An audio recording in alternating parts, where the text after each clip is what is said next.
Okay, Doc. Yes. Thanks for having us. Actually, not that. Yes.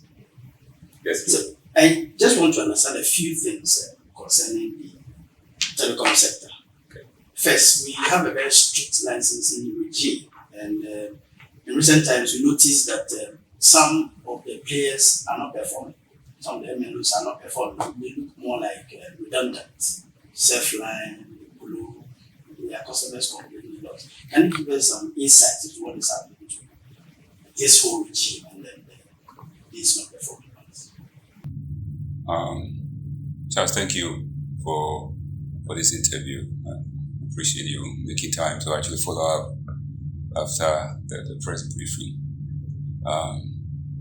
So within the telecom sector, there are multiple different categories of licenses, and some we even call authorizations. So you have the mobile network operators, which call the MNOs, the MTNs, the Vodafones, the Teletigo below. You have what we call the broadband wireless access providers, Self-Line, Busy. And then you also even have the ISPs. So each category of operator is actually a function, if you will, of a spectrum. So those that have a 2G spectrum, 3G spectrum, 4G, any of the combination are the ones that we call the mobile network operators. Right? And then the broadband wireless access, typically they also have spectrum, but that spectrum can only do data, can do 4G data.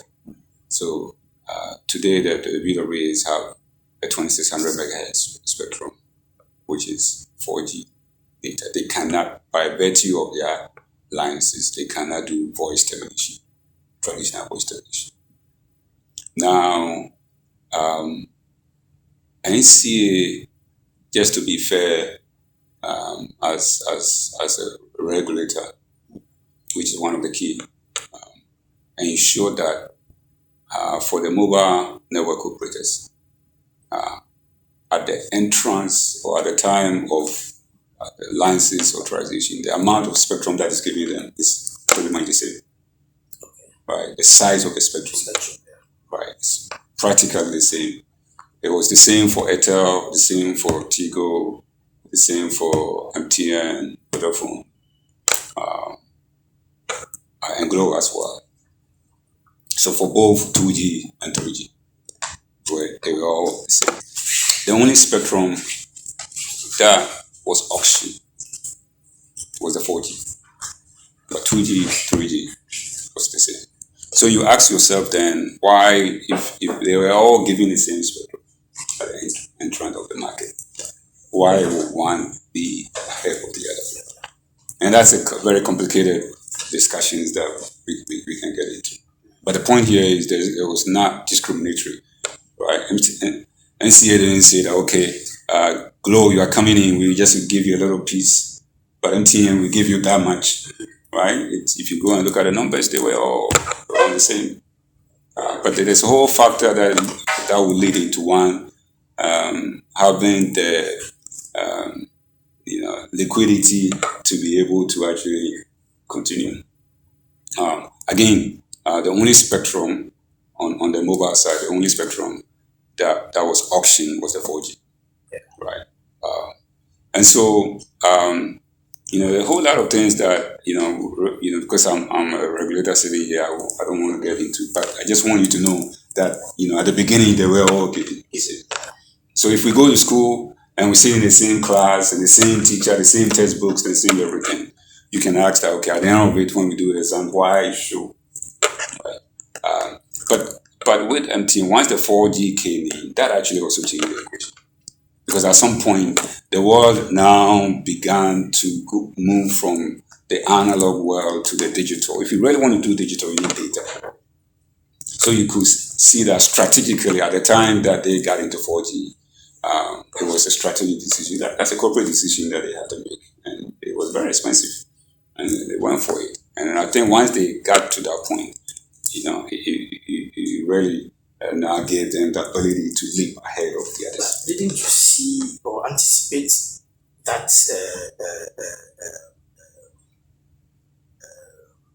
scenario where the one that is able to buy is going to have the advantage over the others in case all of them cannot buy? No, that's a good question. That's why you do an auction.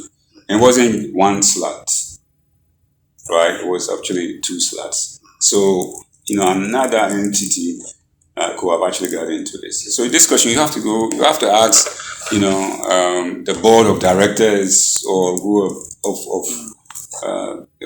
the other entities. Why didn't you have the strategic mind to know that, okay, hey, if I want to be in this business, I have to do whatever I need to do right? Government can be just giving out spectrum.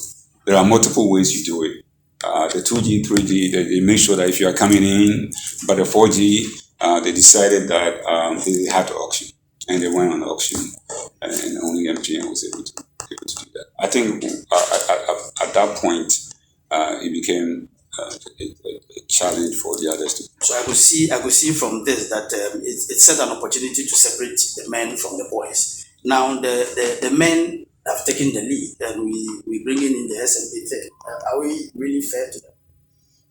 That's also part of the whole regulatory ecosystem. That as a regulator, you have to be very observant, right, of the market, and whenever you see any imbalances, you have to put measures in place to correct it, right? Just like if you are driving a car and you are going down, a very steep road, you know what to do. You have to now begin to apply the brake. You're not applying the brake all the time, right? When you're driving, it's only when you know that exactly. So that's the work of the regulator. You see that, okay, this thing here, if we don't get involved and we allow it, very soon you have only a monopoly, which is one entity. And so that's what NCA decided to do market analysis in 2014. They actually went ahead and brought analysis mason who actually have a lot of competence very skilled competence in this area. Brought them in, and at the end of the day, from the boys' side, they decided, okay,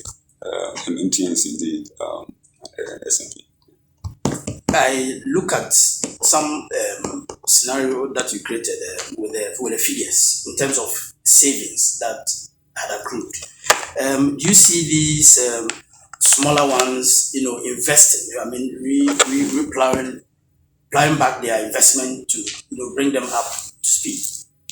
Yes. So one thing that is not specified in the SMP was the fact that the smaller players should reinvest the savings from the asymmetric connection, right, into infrastructure, right? And you would think that, that's what they would do. But there's no evidence to show that they did that. Of course, we haven't done forensic analysis to know exactly what they use that money for. At some point, we probably will have to do that. But, we did not categorically tell them to use it for this or that. But it's actually quite a good chunk of money to help. But many of them, because of their liquidity positions, they had to make a decision based on, Do you see them interested in catching up? Do you see from the way they act? Do you see them? I believe so. I believe so. I believe they are all interested in catching up. That's why the market space have been very, very competitive. So I'm pretty sure they won't be in the competition. And MTN, I don't believe MTN also want to become a monopoly. Right? I think they also want to, as much as possible, make sure that the marketplace is fair.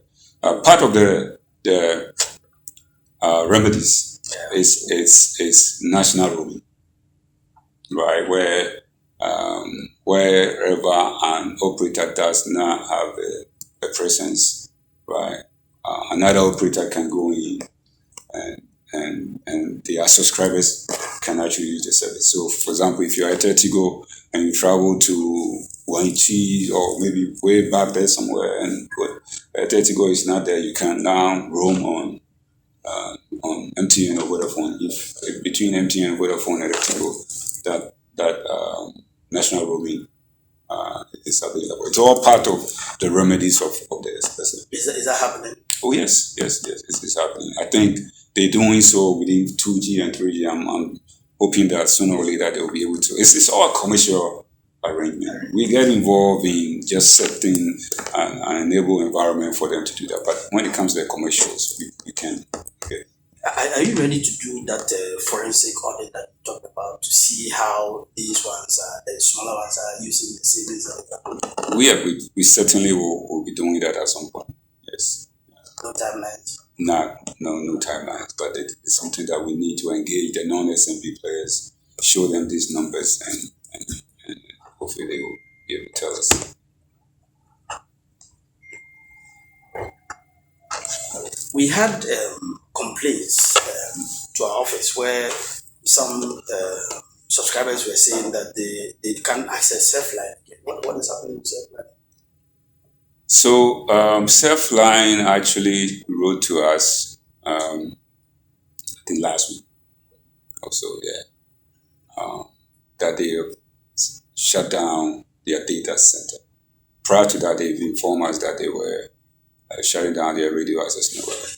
I believe this week, Set up their radio access network, they are shutting it down. All because of costs. I believe this week, before the end of the week, NCA will issue a press release to clarify issues concerning Surfline. But I think they have major liquidity issues. One of the major one is, the relationship between them and other vendors. And I think it's been very challenging for them. Let me come to this same registration exercise.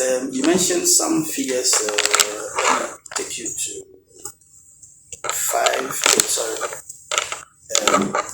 item 4 on your speech. The active unregistered SIMs, 11 million. You said that included those who have not registered at all? Exactly. And then those who have been exempted. Yes. Can you do the breakdown for us? Because in your speech again, you mentioned that by the end of the month or year or so, I didn't get that correctly. So all these things would be hopefully in the next couple of weeks, we will do a deep dive into this 11.1. So just to make sure you understand, this number, right, this active unregistered SIMs, they exist in the databases of the MNOs. Okay. So currently there are two sets of databases. There's the central one, right? And then the databases that MNOs have. So at the end of the day, the databases of the MNOs have to be synced up with the database of the central database. But they do not sync up those who have not gone through the registration exercise. All right. They won't sync up anyone who haven't done stage 1 or stage 2. Okay. Right. And this because the remedial measures that we have put in place, right, only have been applicable to those who have done stage 1 and have not proceeded to do stage 2. Right? If you've done stage 1, it presupposes that you already have a Ghana card. Right? You have a Ghana card. And if you have a Ghana card and you've done stage 1, why haven't you done stage 2? That's why we gave them time. If you've done stage 1, we're giving you time to go and complete. They did not, so we had to. And so we had about 6.1 million delay. Now, this 11 million include, of course, as we mentioned, diplomats, Ghanaians that are in foreign mission, and Ghana armed forces that are abroad. It also include folks that we classify as being the disabled category. But honestly speaking, if you look at those numbers, I don't think there's that much there. Right? I don't think they will. And would they be made to register their SIMs at some point in time when, particularly for the diplomats, when they finish their duty call? You mean the Ghanaian diplomats? Yes. Oh yeah, Ghanaian diplomats. Yes, we've had some people who actually come down from diplomatic service, and I've gone to apply for Ghana card and proceeded to register. But most of these are foreign diplomats, right? From the U.S. embassy, from the British embassy, from the German But embassy. why don't you need them to register? Because they can't. They are not. They can't have Ghana card. They can't have Ghana. You see that? Yeah. So they are registered, except that now with Ghana card. Or registered, but not with the Not Ghana card. Exactly. So right now, if any one of their SIMs is involved in any activity, it can be traced to the diplomats, except that it won't be a Ghana card. So usually when we give the exemption, they have to provide the passport or some ID, ID that Foreign Affairs Integration has actually given them. So you can actually locate them. It's not a Ghana card. So the challenge is not them, honestly, because we know them. Yeah. We know them. When we do a deep dive, we know them. The challenge is those who, number one, do not have Ghana card, or those who have Ghana card. They've done stage 1 and 2, but they only did it for 2 of their 5 SIMs or 3 of their 8 SIMs. Right. And that's why we are saying that by end of May, we're going to cut everyone off. Right? Because we can't maintain this way. Are you with me? We've done a pretty good job, as we said, in ensuring that every SIM that is in the central SIM register is not tied into a Ghana card. It's never happened in the country. Right? So law enforcement today, if you go and do Momo fraud or any other fraud, right? And if you have Momo, if you are doing Momo today, unless you are part of this 11, if you are part of the 25, right, we can come. We will know where you are. Oh, okay. It's much easier. Yeah. Gigi, the telcos, one thing we've noticed is that they find it very difficult to deactivate a subscriber. How are you monitoring to ensure that really what they have reported is really factual? Charles, that's actually a very, very good question. And we are up to that task. I think we indicated in the way forward that a team has been put together, in-house team has been put together to do auditing, periodic auditing, right, of the individual SIM registers, right? Because as we said, as we speak today, this 11 million, they are not in the central SIM register. They exist with the telcos, and so the team will be actively going to them, making sure that, because in the central SIM register, you can know the number of SIMs that belong to MTN, Vodafone, Atletico, or whoever. We know it. So if it's supposed to be 10 million, when we come to you, we have to see what 10 million. Right? If you have more than 10 million, that's a breach. The law actually has remedies for that, and we intend to apply that to the fullest extent of the law. Still on the SIM registration, I'm sure when the government made a projection about the revenue it was going to generate from mobile transactions, it used figures that, the numbers that were not affected by the deactivations and so on. Now, with the deactivations that you are doing now, do you think it will impact on the total revenue that they have anticipated? Honestly speaking, Charles, we are not privy to the decisions that led into that. We have been mandated by law to ensure that there's a credible SIM registration database for which the government's digital transformation agenda is as we said, partly anchored. So we have to look at it from a broader perspective. If you look at it in a narrow view of only revenue, then yes, you might have a revenue, but you have a whole lot of Ghanaians that are complaining. In fact, you might even end up with a whole lot of Ghanaians not participating in the digital transformation agenda because you can't trust that your SIM be protected. Right?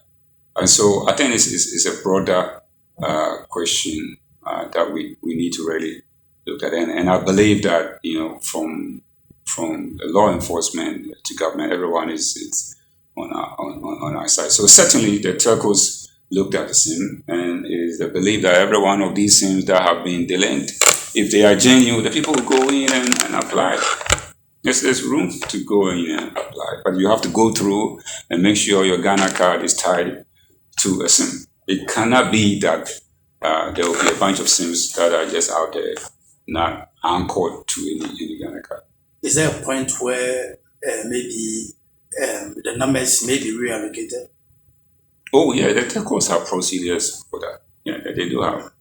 Yeah. But it's not part of your. No. That's their own. They all have some procedures on when a SIM is churned, or when the SIM is delinked. What does it really mean? I mean, sometimes they can make exemptions. You can go in and prove, and they will assign you the same SIM. But other times it just goes into a pool. But it's MNO dependent. There's no policy from us. So really, people should not discard their upon this announcement that 6 million delayed. They shouldn't just throw it away. They can still go back. Oh yeah. There's some have actually gone back. I think we've gotten reports from them on many that have actually gone back and have been reassigned their SIMs. Yeah, you can do that. Yeah. Do you have reports about mobile theft? Well, this thing, in spite of all the measures being put in place to stop it, is still ongoing. Yet we don't see the MNOs acting. When even you report to them, they just tell you, "Oh, we'll get back to you," and that's it. So I think what's going to happen with this exercise is when we get to the end. Now, every SIM is traceable to the Ghana card. All right, so it will make it much easier. Certainly, they don't report to us mobile theft. Sometimes, every now and then, our operational support center do receive calls, but it's usually in the domain of Bank of Ghana. Right, they hopefully have visibility into all these mobile theft. But it is our strongest belief, Charles, that this exercise will make it much easier for law enforcement, for other regulators who rely on SIM, for services, because there's traceability. We can easily right now get your SIM, have the folks that manage the SIM database, and it will show that it's you. Yeah. Okay, so let me move to my final part. I want to look at what is happening to Telecel now. Have they fully taken over? Yes. So Telecel has fully taken over in terms of acquiring the majority shares, the 70% shares of Vodafone Group in Vodafone Ghana. So now they have assumed as majority shares holder. Ghana, government of Ghana, through SIGA, is also a minority shareholder, 30%. But what I always see, we are not seeing anything yet. I think per the arrangement with Vodafone, I believe they have up to a year or a year and a half to maintain the label. Right. So I'm sure at some point they will transition to the Telcel. You can't just come in and then the following week you change your name to Telcel. You will lose customers. Right. You remember Barclays and ABSA, right? It took time. Right, they inform customers, and I don't know how many. Maybe we should ask ABSA how many old Barclays customers they lost. But because it took time, and I think that's what they are doing gradually. Eventually, they will change the name to Telcel. But for now, it's good. Are you confident they can be able to do something better? Well, if it's based on the documentation they provided, then yes. I mean, we can, we only work with the documents that are provided. But one of the things they indicated is the expansion on the 4G coverage, at least for the first year. I mean, these were positive things that we thought, um, we should encourage. So if they're able to do all the things that are stated as part of the conditions and agreement, hopefully, that should. Some say that the 4G spectrum that we have is not up to speed. If you look at 4G being 10 times faster than 3G, we don't see that quality. Do you think Telecel and Airtel really have, Telecel and MTN really have 4G? Some say 4G plus. No, that's a technical question. I don't know of the 4G speed in US vis-a-vis the 4G speed in, right? It's a spectrum. We're told it's 10 times faster. No, I'm not sure how that will be the case. It's a spectrum, and here in Ghana there are multiple spectrum that we use for 4G. Right, you have the 800, which currently MTN actually has. You have also the MTN and Vodafone as you have the 800, and then you have the 2600, which Vodafone has, which self-line also. And the way the spectrum is, the shorter the number, the more faster it is. So I don't see how an 800 megahertz spectrum in Ghana is not fast as much as maybe that of UK. It could just be maybe optimization of the network, but we haven't had that. But in terms of coverage, in terms of coverage, I think MTN has done pretty well with the 4G. Right. One of the challenges that exists is if you look at the number of subscriptions vis-a-vis the spectrum. See, then you can run into the challenge. Because remember, every 4G customer is chewing some amount. So if the 4G is fixed and you have a whole lot of customers, then you might even have a more issue than someone who have less. I don't know if you understand this analogy yet. So because MTN has a whole lot of customers, if you combine all their spectrum, right, you will see that the spectrum to subscriber ratio is actually lower. They've always complained they need more. Exactly. That's why you will need more, because you have a lot more people using the fixed spectrum. That might be one of the reasons why maybe someone will say Ghana 4G is lower. But we've done pretty good with them. Today they have some 2600s or 800. I think they do have.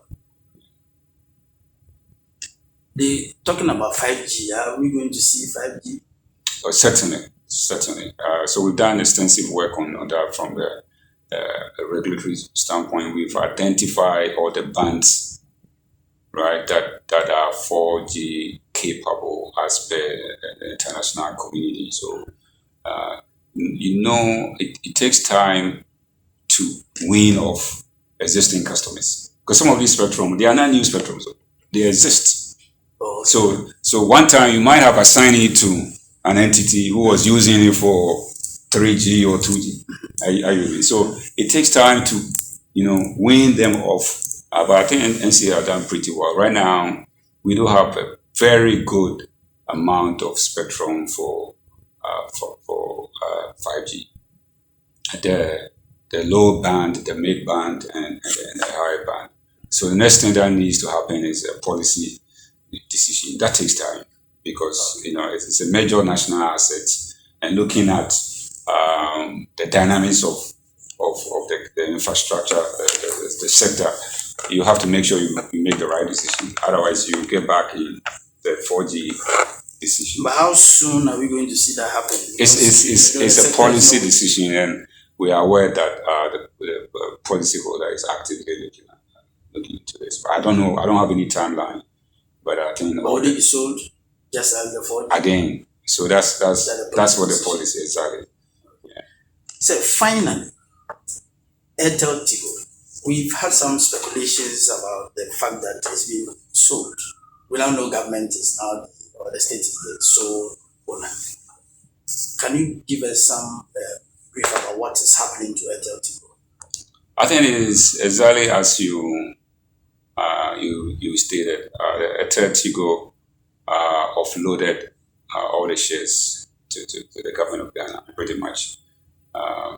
So now, government of Ghana has 100% shares in Airtel Tigo. In fact, if you go to SIGA and you look at the government entities, Airtel Tigo is listed as one of them. Right? Now, hopefully, a decision will be made at some point. It's not a regulatory decision. It's not a regulatory decision. It's actually a government policy decision as to what happens. The government continue to hold onto it, or the private sector to allow to come in. And when they come in, what share percentage do you give them? 100%. But from where you sit, nothing of that sort. We don't have anything on our table. I'm not saying there's no discussions, right? I mean, we won't be privy to any such discussion, right? It's only when a decision is made, then they will come for regulatory approval. Then we get involved. But that has not come to you yet. No, we don't have anything. Yeah. Thank you very much. You're welcome, Charles.